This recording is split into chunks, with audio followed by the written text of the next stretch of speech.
this tax situation. Now, as you know, or should know, they just passed a tax plan in the Senate for supposedly a tax reduction. Let's investigate that a little bit closer. Now, what it says, now you have to remember, there was one in the House that was passed, House of Representatives, and one in the Senate. So now they have to come together and reconcile because they couldn't pass the one in the Senate that came from the House the way it came to them. So they had to make their changes. Now they have to do what they say called reconciliation, and then they go on to vote on that in both houses of the Senate, of the Congress.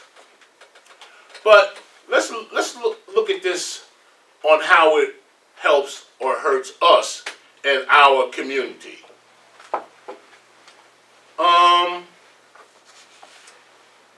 The tax plan helps corporations. Okay? That's who it's helping. Our president, whether you say he's your president or not, he's the president of the country in which you're living. He's a businessman. And his whole thing is about making money for him and his family and his cronies. So, the plan helps corporate people, corporations, and the 1% of the people that actually have all the money in this country. Now, what they're trying to pull on us, by pulling the wool over our eyes, is they're trying to say, oh, it's a tax cut for everybody. Poppycock. Now, the little tax breaks that they say they're going to give us, which we know is not going to work because, first of all, it's going to add to the deficit, the things that one party said that they were so against at one time.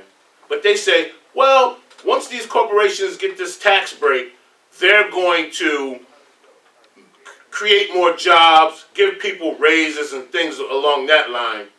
And it's already been said by these corporations, we're not going to give the money to employees. We're going to keep that money. But we knew that anyway. But what's going to hurt, and we're going to get into it shallowly right now, is one, even if you happen to get a tax break, which is highly unlikely, in 10 years they go away. So that means instantaneously you now have more taxes. And that's if you get a tax break. All right? And number two, it's taken away from the Affordable Care Act, which is known as Obamacare. And what it's going to do, it takes away the mandate of everyone having to be in. So what that's going to do is it's going to raise premiums for those people that need it. And that's going to hurt everybody. So I'm telling you people, as I always say, please pay attention to what's going on. Talk to your congressman, your senator. Let them know how you feel. Become a part of something out there that's not going to allow them to do this. All right? And when we come back, we have a very special guest for you today. So stay tuned. All right, folks, and we're back. And as I said before the break, we have a very special guest tonight. And he's going to tell you a little bit about him. And he has a story for you, folks. This gentleman has come a long way. You know, somebody I met a few years back. We've done some work together. We watched each other grow. And he's just taking off. And his name is Anise Taylor. How you doing, Anise? I'm doing blessed. How you doing? I'm doing blessed. D-Lloyd, how you doing? Oh, man, looking good and feeling fine. That's right, man. Thank you for having me on the show. Oh, it's all my pleasure. You know I had to have you on the show because I had one of your compadres on a couple of weeks back. And so you were next in line because you know, without you, I don't even think he would have been at the level he's at right now. Thank you, thank you. Yeah, well, he spoke really highly about being on the show, and he was really excited, and he said that he couldn't wait to come back. So, Hey, you know, anytime. Everybody that ever comes on this show is always welcome to come back. So you got an open door policy. Open door, brother. That's what's up. Even if it's for a minute, you can holler at you, you say something, and you get on there. That's good, man. Well, thank you for having us. My pleasure. Now let's get right into it. Okay. All right. Now tell us a little bit about yourself and your background before you became AT Soundz. Okay. All right. Well, so my name is Anise Taylor. My producer name is AT Soundz. And I actually have a real interesting story. I was born on Clark Air Force Base in the Philippines. Then probably around 10, 11 years old, I moved to Guam with my dad. My dad was an Air Force veteran. And so once a lot of the Americans left out of the Philippines, they went other places. So him and I ended up in Guam, where I started to develop more and more of my skills as a basketball player, because that's what I wanted to do. I wanted to be a ball player. My dreams was making it to the NBA. So long story short, I end up in North Philly for prep school to be a basketball player at Philadelphia Christian Academy, and that's kind of how I ended up in Philadelphia. And this was around 2000, so like 17 years ago. And I wanted to be a ball player. My goal was to making it to the NBA. I wanted to do everything that I could. I ended up going to a junior college in California, and then from there I got a full Division I basketball scholarship to Bethune-Cookman. The MEAC, y'all. The MEAC, that's right, HBCU. In Daytona Beach, Florida. And that's kind of where everything kick-started. I went to college, was able to really dive into what I wanted to do as far as books was concerned and marketing, and learning about that business. I was part of the American Marketing Association, so, you know, being part of a great network, and just teaching me a little bit about the ins and outs on what to do after I get out of school, and if I did not make it to the NBA, because all along my plan was to make it to the NBA. I graduated college, didn't have any luck as far as playing overseas and playing any type of professional basketball, so I realized that I had to do something fast. And probably around that time, social media was slowly starting to buzz and the internet was coming around. So this was around 06, 07. And a teammate of mine and we started a business, because what we were trying to do is we wanted to utilize social media to help athletes around the world get exposure.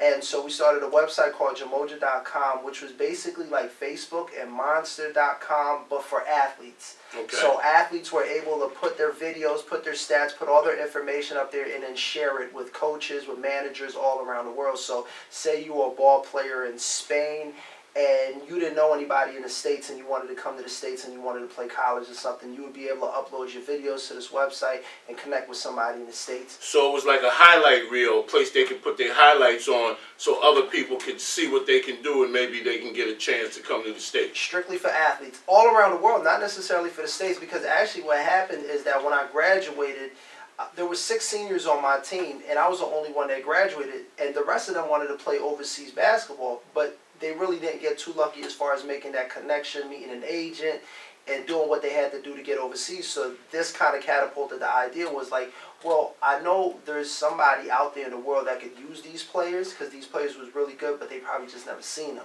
Right. So why don't we start a website so we can have a platform for these athletes where they can put all the information and put all their stuff up and videos and share it and spread it around the world. This is before YouTube sold to Google. This is, you know, before Facebook took off. Facebook was actually just using college IDs. So yeah, so you had to have a college email to get on Facebook. This was something new. This was way ahead of its time. And, Okay. and we were using video. Nobody was using video because everything was more or less blogs. Okay. Blogs and being able to put up pictures. So yeah, no, it was ahead of its time. So, you know, I went through this business. I thought it was a brilliant idea. I did everything that I had to do to try to get it out in the right hands and really get people, you know, to believe in it. But in that time, nobody really was into social media. So the fact they weren't into social media, they really didn't get it. And so, you know, I kind of had to step back and realize that, okay, maybe I'm thinking a little bit too ahead of the game. Okay. And so, you know, from there, I kind of had to just reevaluate and come up with a new game plan. Okay, so now you step back, reevaluate. What was your game plan now? Because now you transitioned over into AT Soundz? Actually, so no. So what happened is the business didn't go the way that I wanted it to. I had high expectations for it because I believed in it, and it didn't. And I just really didn't understand how to suffer, like as far as just taking an L with such a. I felt it was a brilliant idea, that it just didn't work out the way it did. So I was a little depressed for a couple years. I kind of went in a shell, and in that time of of my loneliness, I started listening to a lot of music. And so it kind of got me thinking, like, you know what, music has been a big therapy of mine. I should DJ. Okay. I always loved DJ, and I used to help, like, my friends as a kid as a roadie when they used to have, like, turntables and vinyl records and things like that, carrying the crates and all. So why don't I get back into DJing? So I started DJing, and then from DJing, I realized that I loved the records that I was playing. I would love to learn how to make records myself. And at that time, technology, you were able to use Apples, use computers and stuff like that to have your own production, to make your own production. And so I got into producing music. And then from producing music, I got into directing. And that's actually where I met Houdini LaVoice. He was one of the first artists that I was working with at the time. Produced some records for him, and then we were kind of like, why don't we make our own videos?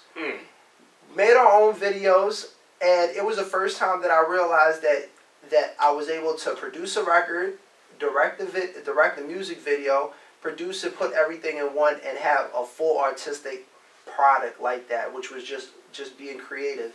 And that's kind of where AT Soundz was born. So, and the song Big Ups is your first song that you came up with? The first song that, yes, Houdini and I made.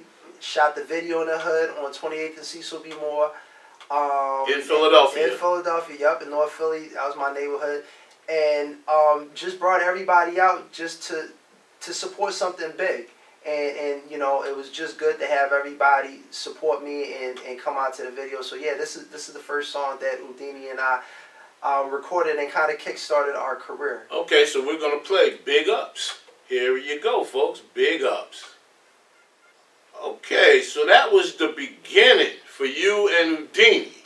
That was. Okay, so now I know you are AT Soundz. That's you, but your company is Higher Than 7. Can you talk a little bit about that? Absolutely, yeah. So the name of our company is called Higher Than 7 Productions, and we are a multi-entertainment company where we focus on original productions. So original content, whether it's music, films, live events, sporting events, whatever it is, we're into producing and just doing stuff that are original and things that aren't out there. Okay, now, Higher Than 7 had a hand in a movie about 2 years ago. Can you talk a little bit about that? Oh, well, you got to be a little bit more specific when you say, because you've done a lot of stuff. You're right. Well, the first movie that I saw was... it was actually like a crime mystery. You remember that? I do absolutely. And I was like, I was impressed. I said, man, the way he put this together, it looked like a feature film. Talk about that a little bit. Okay, so that project right there was called Watch. So what happened is, like I told you, so after I was done with Big Ups, I was working on a lot more records with other artists and things like that, and then. But what I was doing still at the same time, I was making the records for them, I was still shooting music videos at the same time. So I was writing a lot of treatments. So I just figured, if this is the angle that I want to go on, why not just start creating your own brand of somebody that writes the stories, produces the stories, directs it, and then uses their music for it. So one of the first projects that I did was Watch. And Watch was a short film. So it's kind of like Clue. Because, I love detective movies and things like that where you got to figure out who did it and whatnot. So I wanted to write a piece like that, and I did. I wrote a really, really great piece. And so I just matched it with the music. Is that still on your site, by the way? Absolutely. It's still on Higher Than 7. And you could go on YouTube as well. Actually, right now, we're renovating the higherthan7.com website. So we're going to make it better, new and improved. Because there's a lot of really, really great things that's happening for us right now. And folks, we're not even going to tell you about it. But if you know anything about Clue, you'll love it. And especially the ending. You'll love that because it's like, whoa. it's like Clue. Well, my whole thing as far as writing is I love the plot twist. Mm-hmm. I love setting you up for that twist where I could write you where I could write it and send the viewer in one direction where you don't think it's absolutely going to happen, and then before you know it, something happens and it's just like, man, I didn't even see that happening. Right. And I think that's really where I want to aim for as I'm writing, just being a sharp writer, being a witty writer, being a writer that's always thinking 3-4 steps ahead of the viewer. Chess game. Yeah, a chess game, absolutely, because that's what keeps them interested. You know, I want when you're watching one of my pieces that you're interested, that you're impressed, and most of all, you're inspired. Inspired, whatever it is that you do, that you realize that here's somebody that comes from nothing, that's making movies and everything that creatively that he wants to do in one. Okay, now we're gonna play another one of your songs, but what's on the horizon for Hiring 7 and for AT Soundz in general? Okay, so well, 2017 was a great year. So we stepped a little bit back as far as the amount of music that we released. We released Houdini La Voice, Best of Houdini La Voice on Spotify, on iTunes, and everything, as far as us just making sure that we're doing what we got to do music-wise. But from a production standpoint, a film and TV production, we produced a web series called Old Head web series. So that's out now, season 2. That was written and created by Tony Chenault. So we were the production company and came in and picked up season 2 and helped with the production of that. We're actually in the writing right now in the pre-production stages of Old Head season 3, which a lot of people are excited about. We have a TV show that's out, which is called Who Wants to Star in a Movie? Where is that playing at? And you can actually watch that on Philly Cam. So we have a marathon that airs on Friday from midnight to 6 a.m. And we air every Saturday at 1:30 p.m. on Philly Cam. And you could go on YouTube as well and type in Who Wants to Star in a Movie. Now, let me tell you about Who Wants to Star in a Movie, because this show is really special. So it's a reality show competition where actors perform their best monologue in front of judges for a chance to star in their own movie. So think of it like American Idol and The Voice, but for actors in movies. Okay. So there's no show like this anywhere in the world. And it's an original. It's an absolute original. Like I told you, we do all original content and stuff. And it started right here in Philly. So for all the amazing actors and stuff like that that we were seeing in casting calls for our productions, I was realizing that these guys were so amazing, but nobody really gets to see them outside of here. So it kind of had me thinking, why not create a show? And whether we cast them or not, these actors, they're able to have a platform where they can showcase their skills. And it's really been effective because we've had multiple actors that's come up to me and said, man, I love your show. I've been in public where people have actually come up to me and said, I know you from somewhere. You're that actor on that show. And that was really our purpose for doing it. So that was fantastic. We released a short film called The Choice Is Yours with the girl that won the last season. So if you win this show, you have your own short movie. Oh, that's We're great. going to write a That's specific for you great. And produce it where you can be the star. Okay. Because that's our goal. We want to showcase your ability and for everybody in the tri-state area. And eventually we want to spread out around the country and hopefully around the world. So those of you that are out there, we'll give you his information and we'll let you contact him if you're interested. Absolutely. But we want to get another one of his songs in, so because he's multi-talented, as you see. So right now we're going to play a song by the name of Product of My Environment. Tell us a quick bit about this. Absolutely. So I did a story called 16th in Philly, which is a documentary that I did alongside with a buddy of mine named Isaiah Nathaniel. And 16th in Philly was about 16th and Susquehanna basketball court. Philly ball. That's right, where they had a league just as good as Rucker Park. And so we wanted to do a documentary on that. And so this is a song that I produced for the soundtrack. So not only did, I wrote the story and did the music for the actual documentary, we also did a soundtrack for it. And this is the song off of that soundtrack, featuring the Reapers, Houdini La Voice, and Caesar Live Soul. And a lot of those are and AT Soundz. Those are folks that are big names in Philadelphia to be big names around the world. So here it is, Product of My Environment. All right, folks, that's just a little taste of the talent that this young man has. But before we let him go, we want him to have a couple of words, and we want him to let you know how you can watch his stuff, how you can get in contact with him, so that maybe you can become a part of some of the things that he does. So, Niece. Absolutely. So first off, if you want to see a lot of our content, please go on YouTube, and our channel is Higher Than 7 TV. So you could go on there and type in Higher Than 7 TV, and you'll be able to see all of our content that we have on YouTube. You can find me on social media. On Instagram, my name is AT Soundz, and that's spelled ATSOUNDZ. So that's on Instagram and Facebook, AT Soundz. You could holler at me on there. We're working on our website right now, so we're trying to make it a lot better. HigherThan7.com is the name of our website, so you could go on there, check out a lot of our stuff, see all the updates that we got going on, and send us a letter or something if you want us to hit you back. And Higher Than 7 is the number 7. It's the number 7. That's right. So Higher Than and then the number 7.com. And just be on the lookout for 2018. We got a lot of dope projects coming out. Old Head Season 3 will be coming out. Higher Than 7 Productions. We'll have a new season of Who Wants to Star in a Movie, Season 3. It's only going to get bigger and better. We have a lot of different interests from a lot of different productions, companies, studios. Hopefully we'll be able to get a big network to back us. That's really our goal. We got a few more short films that's coming out. As far as we're just going to keep writing. We got a lot of scripts out there in Hollywood, and hopefully somebody will pick it up and just keep this thing going. Now, before I let him go, I got to put this on wax. This is the original brother of grind. He grinds, trust me. He's always doing something, somewhere, somebody, and I just hope he can keep it up, and he has big things in his future. Anis, thank you for coming by.